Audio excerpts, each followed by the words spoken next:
여러분, 그동안 우리가 교회다움이라는 말씀으로 시리즈 말씀을 나눴고, 연말에는 우리가 겨울왕국이라는 시리즈를 하셨던 거 여러분 기억하시죠?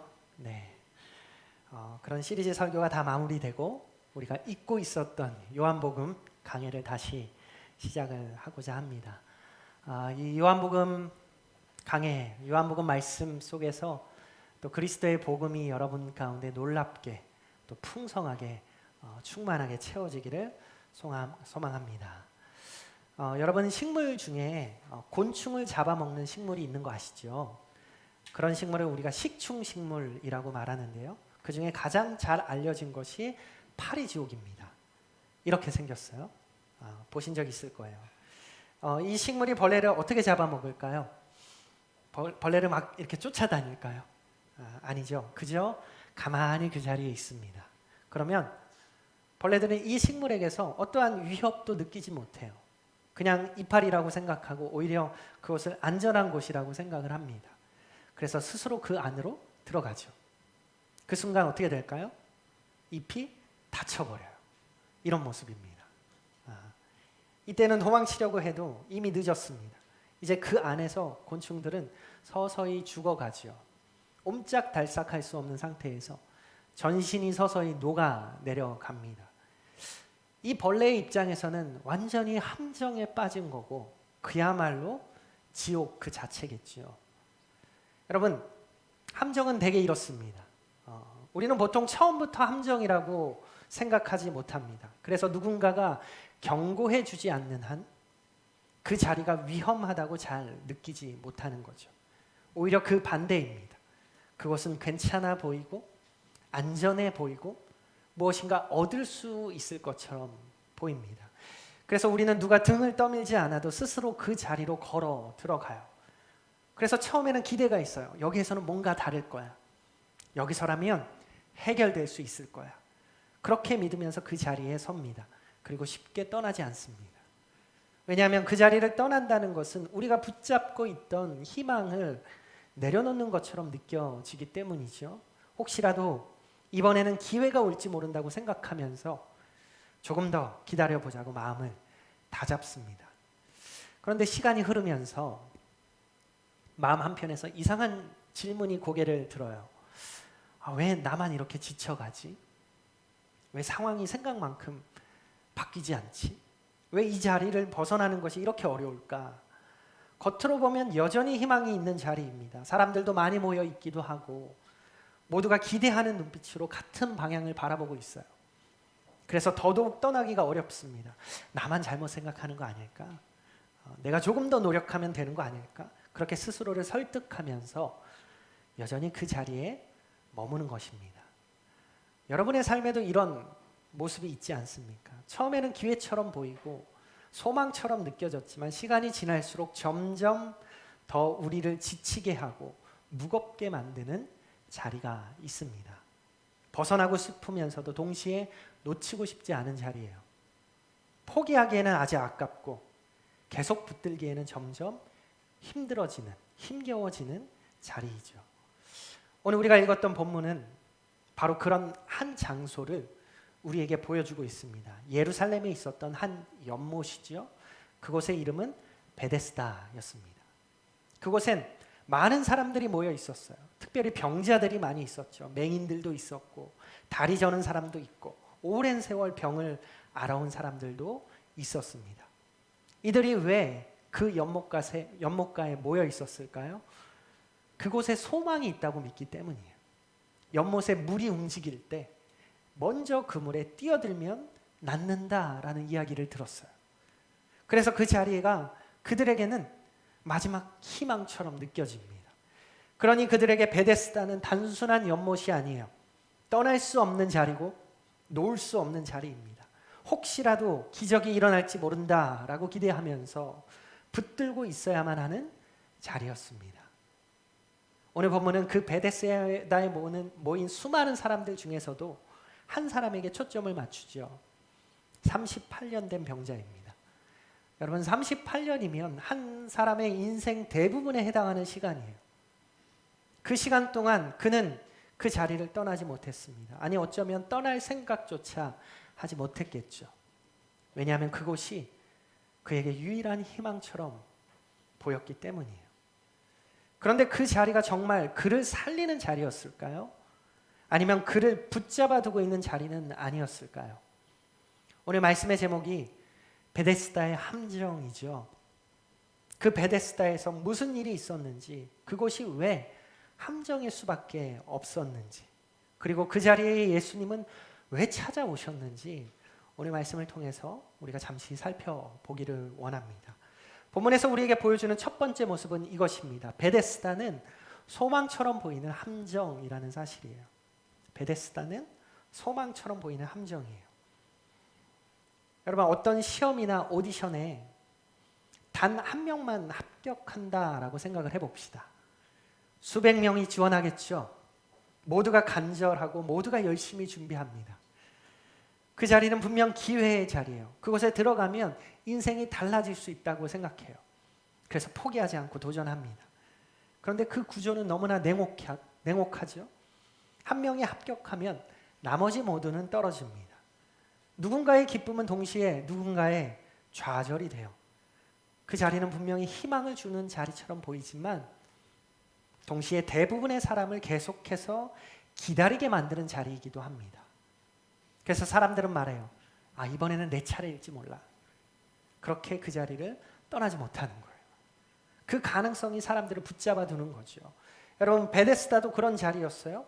오늘 본문 2절을 우리 함께 다시 한번 읽어보겠습니다. 2절 말씀 시작. 예루살렘에 있는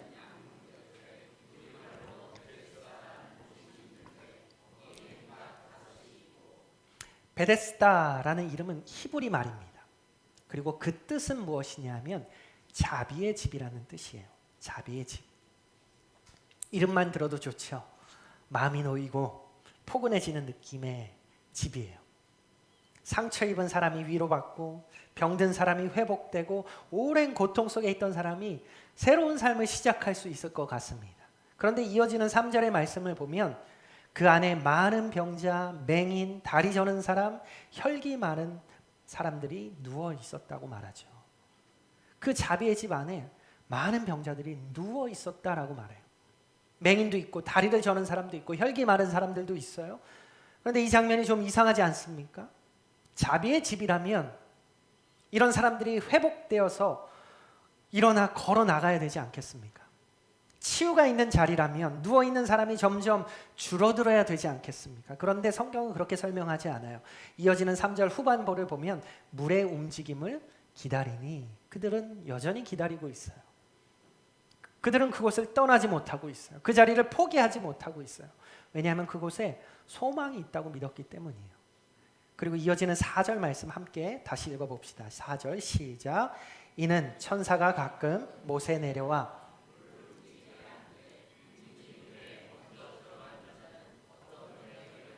낮게 되밀어라. 이게 그들이 붙들고 있는 소망의 내용이죠. 전설 같은 이야기죠. 물이 움직일 때 그 물에 먼저 들어가는 사람은 어떤 병에 걸렸든지 낫는다라는 거예요. 그러니 그 연못은 그곳에 모인 병자들에게는 마지막 희망과도 같아요. 다른 방법은 보이지 않아요. 그래서 그들은 그 자리에 머물러 있어요. 오늘도 내일도 또 그 다음 날도 물이 움직이기를 기다리면서 기회를 보고 있는 거예요. 여기까지 보면 그래도 베데스다는 희망의 장소처럼 보이죠. 사람들이 모여있는 이유도 분명해요. 거기에 답이 있다고 믿기 때문이죠. 그런데 문제는 그 희망의 방식입니다. 그 희망의 방법이에요. 물이 움직일 때 가장 먼저 들어가는 자가 낫는다라는 이 말은 다시 말하면 동시에 모두가 나을 수는 없다라는 거예요. 두 번째도 안 돼요. 누군가는 반드시 뒤에 남아야 합니다. 누군가는 반드시 기회를 놓쳐야 합니다. 그것은 함께 회복되는 자리가 아니라 먼저 들어가는 한 사람만 살아나는 자리였어요. 여러분, 이 베데스다의 모습을 조금만 상상해 보세요. 물이 움직일 때마다 얼마나 그들이 긴장했겠습니까? 얼마나 눈을 부릅뜨고 있었겠어요. 혹시라도 놓칠까 봐, 혹시라도 내가 늦을까 봐 마음을 졸이면서 그 순간을 기다렸을 거예요. 그리고 막상 물이 움직이면 누군가는 재빨리 몸을 던지고 누군가는 밀려나고 또 누군가는 또다시 그 자리에 주저앉았겠죠. 그 자리는 자비의 집이 아니라 경쟁의 자리예요. 남을 도와주면 내가 늦습니다. 붙잡아주면 내가 기회를 놓쳐요. 누군가의 치유는 또 다른 누군가의 좌절이 돼요. 이것이 소망처럼 보이는 함정이에요. 겉으로 보기에는 기회가 있죠. 그러나 그 기회는 모두를 향해 열려 있지 않아요. 겉으로 보기에는 희망이 있죠. 그러나 그 희망은 누군가를 반드시 뒤에 남겨둡니다. 그런데 더 무서운 것은 그 자리에 모여 있는 사람들은 이것을 함정이라고 생각하지 않는다라는 거예요. 그들은 여전히 그곳에 답이 있다고 믿습니다. 이번에는 내 차례일지 몰라. 다음에는 내가 먼저 들어갈 수 있을지 몰라. 이 생각이 그 사람들을 그 자리에 붙잡아 두는 겁니다. 여러분, 이 베데스다는 오래전 예루살렘에 있었던 연못이지만 어쩌면 오늘 이 시간 이 서울을 살아가는 우리가 서 있는 자리와 크게 다르지 않을지 모릅니다. 자비라는 이름은 있지만 실제로는 서로를 밀어내야 하는 자리예요. 함께 일어나는 자리가 아니라 누군가를 밟고 먼저 들어가야 하는 자리입니다. 겉으로 보기에는 희망의 자리지만 실제로는 계속 누워있게 만드는 자리죠. 성경은 그곳에 많은 병자들이 누워 있었다라고 기록하고 있죠. 그들은 희망을 붙잡고 있었지만 여전히 그들은 누워 있었어요. 베데스다는 그래서 무서운 자리예요. 자비의 집이라는 이름을 가지고 있지만 실제로는 사람을 일으켜 세우지는 못하는 자리이기 때문입니다. 오늘 우리는 이 장면을 통해서 우리 스스로에게 묻게 돼요. 혹시 나는 겉으로는 희망처럼 보이지만 실제로는 나를 묶어두고 있는 그 자리에 머물러 있지는 않은가? 혹시 나는 하나님이 아닌 다른 무엇인가를 붙잡고 이번에는 다를 거야 라고 하면서 스스로를 설득하고 있지는 않은가? 베데스다는 단순한 연못이 아닙니다. 그것은 사람들의 기대와 기다림이 모여있던 자리이고 그러나 그 기대가 사람을 일으키지 못하던 자리였어요. 소망처럼 보였지만 사람을 눕혀두고 있던 자리, 그것이 바로 베데스다였습니다. 그런데 오늘 본문은 여기서 한 걸음 더 나아갑니다. 그것은 소망처럼 보이는 함정이었을 뿐만 아니라 그 안에서 스스로 빠져나오지 못하는 한 사람을 우리에게 보여주죠. 그래서 두 번째로 우리가 알 수 있는 것은 빠져나올 수 없는 인간의 모습이에요. 빠져나올 수 없는 인간의 모습. 우리 5절의 말씀을 함께 같이 한번 또 읽어보겠습니다. 5절 시작. 거기 38해 된 병자가 있더라. 성경은 베데스다에 있던 많은 병자들 가운데 한 사람을 우리에게 보여주고 있어요. 그는 38해 된 병자였어요. 여러분 38년이라는 시간은 결코 짧지 않죠. 이 정도의 시간이면 병은 단순한 고통을 넘어서 그의 삶의 일부가 되었을 거예요. 처음에는 낫고 싶었겠죠. 간절히 낫고 싶었겠죠. 그러나 기다림이 길어질수록 그 마음이 조금씩 달라져요. 기대가 줄어들고 마음은 무뎌지고 어느 순간 체념에 익숙해집니다. 이번에는 될지도 몰라가 아니라 나는 어차피 안 돼 라는 마음이에요. 그렇게 반복되는 실패는 이 사람의 몸만이 아니라 마음과 생각까지도 묶어버립니다. 어쩌면 이 병자는 베데스다라는 장소에 묶여 있던 게 아니라 38년이라는 시간에 묶여 있었는지도 모릅니다. 그런데 이때 누가 다가오시죠? 예수님이 다가오시죠. 그리고 이렇게 말씀하세요. 6절의 말씀 함께 읽어봅시다. 6절 시작. 예수께서 그 누운 것을 보시고 병이 벌써 오래된 줄 아시고 이르시되 네가 낫고자 하느냐? 예수님이 물으세요. 네가 낫고자 하느냐? 근데 이 질문이 조금 이상하죠. 38년 동안 병으로 누워있는 사람에게 낫고 싶으세요? 네가 낫고자 하느냐? 라고 묻는 것이 옳은 질문일까요? 당연히 낫고 싶지 않겠어요? 여러분, 그런데 예수님은 그의 병의 길이 얼마나 그가 아파왔는지까지도 다 알고 계셨어요. 병이 벌써 오래된 줄 아시고 라고 기록하고 있죠. 예수님은 단지 그의 몸 상태만이 아니라 그의 시간과 그의 마음 상태까지 보고 계셨던 거예요. 오래된 병은 때로 사람의 의지까지 약하게 만들어요. 너무 오래 실패하면 더 이상 기대하지 않는 것이 안전하다고 생각합니다. 기대하지 않으면 실망도 없기 때문이죠. 그래서 사람은 점점 꿈을 줄이고 소망을 줄이고 결국 아무것도 바라지 않는 자리로 내려앉게 돼요. 그래서 지금 예수님의 이 질문, 네가 낫고자 하느냐? 라는 이것은 단순히 육체의 치유를 묻는 것이 아니라 그의 안에 아직 소망이 남아있는지를 묻는 말이었어요. 너는 아직도 일어나고 싶으냐? 너는 아직도 다른 삶을 상상하고 있느냐? 라고 묻는 거예요.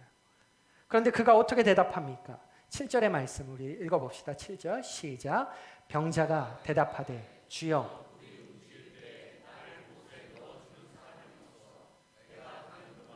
다른 사람이 먼저 내려가나이다. 여러분 이 병자의 대답이 마음에 드세요? 이상하죠? 좀 동문서답 같아요. 예수님께서 네가 낫고자 하느냐 하고 했으면 그럼요 낫길 원하죠. 고쳐주십시오 해야죠. 그런데 그는 여전히 이 베데스다의 방식 안에서 말하고 있어요.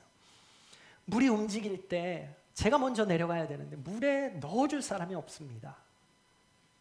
예수님이 바로 앞에 서 계시는데도 그의 생각은 아직도 눈앞에 있는 물에 묶여 있어요. 그는 이미 자신의 한계를 규정해버린 사람처럼 말하고 있습니다. 나를 못에 넣어주는 사람이 없습니다.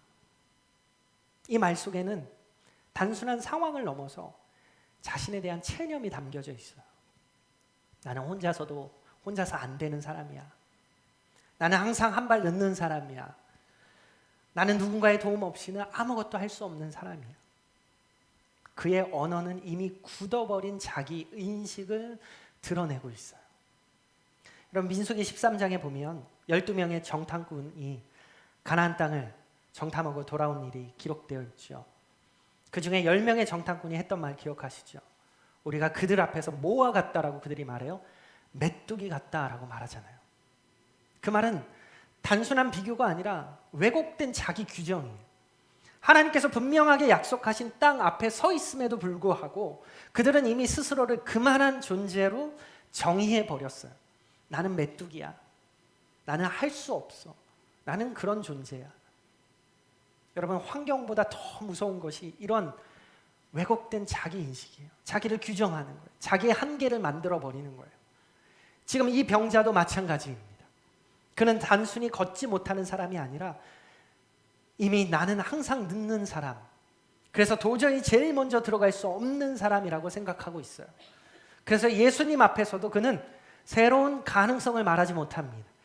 오직 반복되어 온 방식만을 설명해요. 이것이 빠져나올 수 없는 인간의 정말 어리석고 한계의 모습이에요.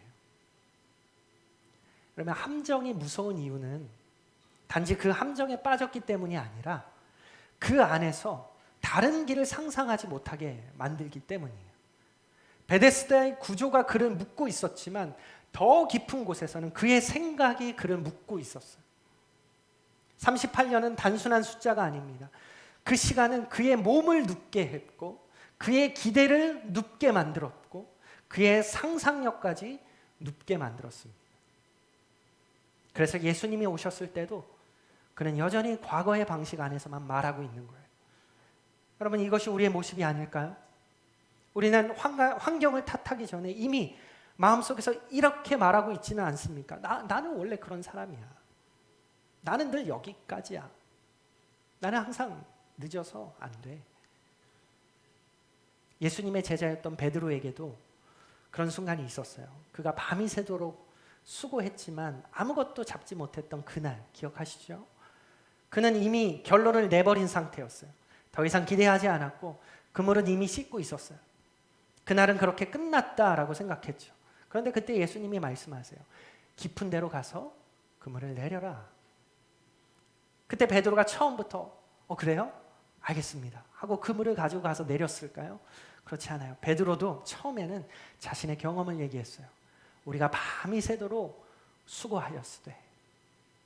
이미 수없이 해본 자리였고 이미 결과를 알고 있다고 생각한 자리였어요. 베데스다의 병자도 그와 같았어요. 그는 38년의 경험으로 이미 결론을 내버린 사람이었어요. 그러나 인간이 끝났다라고 말하는 그 자리에서 우리 예수님은 아직 끝내지 않으십니다. 그래서 예수님이 먼저 그 자리로 찾아오십니다. 이제 우리는 마지막 세 번째 장면으로 나아가게 되죠. 그 깊은 베데스다의 함정을 깨뜨리시는 분이 등장을 하십니다. 마지막 세 번째로 함정을 깨뜨리시는 예수입니다. 오늘 본문 1절을 보면 이때가 어떤 날이었냐 하면 유대인의 명절이었다라고 기록하고 있어요. 명절이면 당연히 예수님은 성전으로 가시는 것이 자연스러운 일이에요. 사람들이 다 모여 있고 제사가 드려지고 종교적인 그 중심지 그곳으로 가는 것이 당연한 일정이죠. 그런데 예수님은 성전으로 곧장 들어가지 않습니다. 대신에 아무도 부르지 않았던 자리, 아무도 주목하지 않던 자리, 제사도 없고 찬양도 없고 기도도 들리지 않던 그 자리, 병자들이 누워있던 이 베데스다로 걸음을 옮기십니다.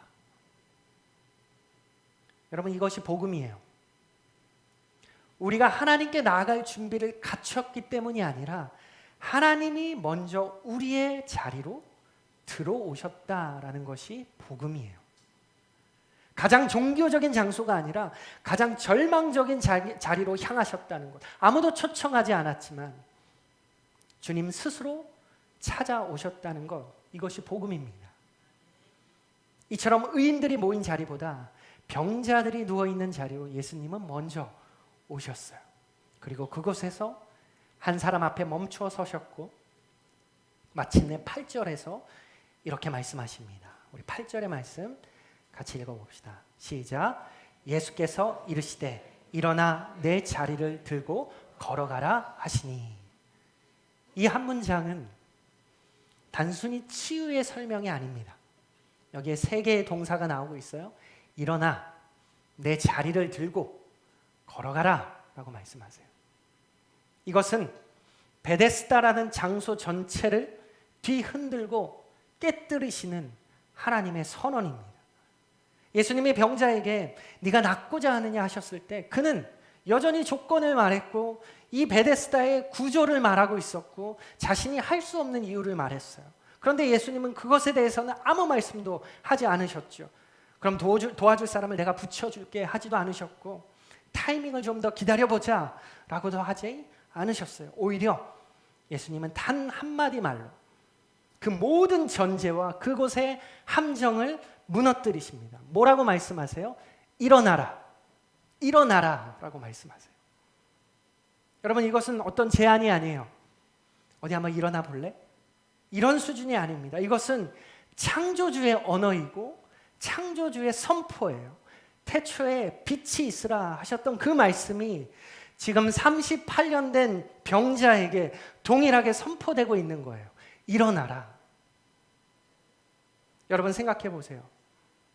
그는 38년 동안 한 번도 스스로 일어나 본 적이 없는 사람이에요. 그의 근육은 굳어 있고 그의 몸은 눕는 것에 이미 익숙합니다. 그의 마음은 이미 포기하는 법을 배웠어요. 그러나 예수님의 말씀은 그의 과거를 묻지 않으세요. 예수님의 말씀은 그의 가능성을 계산하지 않으세요. 예수님의 말씀은 그의 준비 상태를 확인하지 않으십니다. 그냥 선포하십니다. 일어나라. 일어나라. 그리고 이어서 뭐라고 말씀하세요? 내 자리를 들고 라고 말씀하세요. 여러분, 그 자리가 어떤 자리입니까? 그 자리는 그를 눕혀두었던 자리예요. 그 자리는 그의 한계의 증거였고 38년이라는 무력함이 고스란히 배어있는 자리예요. 얼마나 많은 세월을 그 자리에 누워서 한숨과 절망 가운데 여러분 주저앉아 있었겠습니까? 그런데 예수님은 그 자리를 들고 라고 말씀하세요. 그 자리를 그냥 버려라, 그 자리를 태워버려라 라고 하지 않으시죠? 그 자리를 들고 가라고 말씀하세요. 왜일까요? 이제 그 자리는 더 이상 그를 묶어두는 자리가 아니라 그를 일으키신 은혜의 증거가 되기 때문이에요. 과거는 사라지지 않았어요. 그러나 더 이상 그 과거가 그를 지배하지 못합니다. 여러분, 십자가가 바로 그런 것 아닌가요? 사실 십자가는 인간의 가장 처참한 실패의 자리가 십자가 처형이잖아요. 가장 깊은 죄의 자리고 가장 철저한 수치의 자리가 십자가지요. 그런데 하나님은 그 십자가를 무엇으로 바꾸셨어요? 구원의 상징으로 바꾸셨어요. 패배의 상징이 승리의 상징이 되었고 저주의 나무가 생명의 나무가 되었어요. 예수님은 우리의 자리를 그렇게 바꾸어 주시는 분이십니다. 이 병자에 누웠던 그 자리는 이제 그를 일으킨 은혜의 자리가 되었고 그를 일으킨 은혜의 증거가 되었던 거예요. 그 자리를 들고 가라는 거예요. 그리고 마지막으로 뭐라고 말씀하십니까? 걸어가라. 이제 그는 더 이상 기다리는 사람이 아닙니다. 그는 이제 움직이는 사람이에요. 이제 그는 더 이상 연못을 멍하니 바라보는 인생이 아니라 말씀을 따라 걷는 인생이 됩니다. 나를 일으키신 그분을 따라서 걸어가는 인생이 되는 거죠. 그리고 이어지는 구절은 이렇게 말하고 있습니다. 같이 한번 읽어볼까요? 시작. 그 사람이 곧 나아서 자리를 들고 걸어가니라. 이날은 안식일이니. 이 병자가 정말로 어떻게 되었어요? 나았어요. 곧 나았어요. 곧이라고 말하죠. 이 말은 즉시로 나았다는 말이에요. 38년은 길었습니다. 그 기다림은 지루했고 체념은 깊어져 갔어요. 그러나 예수님의 말씀은 지체하지 않으셨어요. 물이 움직인 것도 아니에요. 천사가 내려온 것도 아니에요. 먼저 물에 들어간 것도 아니죠. 예수님이 말씀하시는 그 순간 그는 일어났습니다. 여러분, 이것이 복음입니다. 복음은 경쟁을 요구하지 않습니다. 복음은 순번을 정하지도 않아요. 복음은 절대 자격을 따지지 않습니다. 복음은 그 말씀 안에 능력이 있고 베데스다의 함정을 깨뜨리는 능력이 있는 것입니다. 여러분, 오늘날 우리의 모습은 어떨까요? 오늘 이 말씀을 들으면서도 혹시 다른 사람의 이야기라고만 여기지는 않습니까? 그러나 가만히 마음을 비춰보면 우리도 각기 다른 모습의 베데스다에 누워있는 것을 발견하게 됩니다. 여러분의 베데스다는 무엇입니까? 어떤 함정에 지금 빠져 계십니까? 오랫동안 반복해온 죄의 자리, 끊지 못한 습관의 자리, 상처가 굳어버린 관계의 자리, 스스로 나는 여기까지라고 규정해버린 인생의 자리, 우리는 거기서 스스로 빠져나오질 못해요. 그러면서 여러 핑계를 대죠. 도와줄 사람이 없다고, 물이 움직이지 않는다고, 이번에도 안 될 것 같다고 말하면서 점점 그 자리에서 무뎌져 갑니다. 그러나 복음은 예수님이 친히 그 자리로 오셨다라고 말하고 있어요. 내가 부른 게 아니에요. 우리가 빠져나오지 못하는 그 자리까지 그분이 친히 내려오셔서 그 자리에 한가운데 서서 주저앉아 있는 우리를 향해 말씀하세요. 일어나라. 일어나서 네 자리를 들고 걸어가라. 여러분을 묶고 있던 그것이 아무리 오래되었어도, 우리가 스스로 한번 일어나 보지 못했어도 주님의 이 한마디면 충분해요. 일어나라. 베데스다의 함정보다 우리 주님의 말씀이 훨씬 더 강력합니다.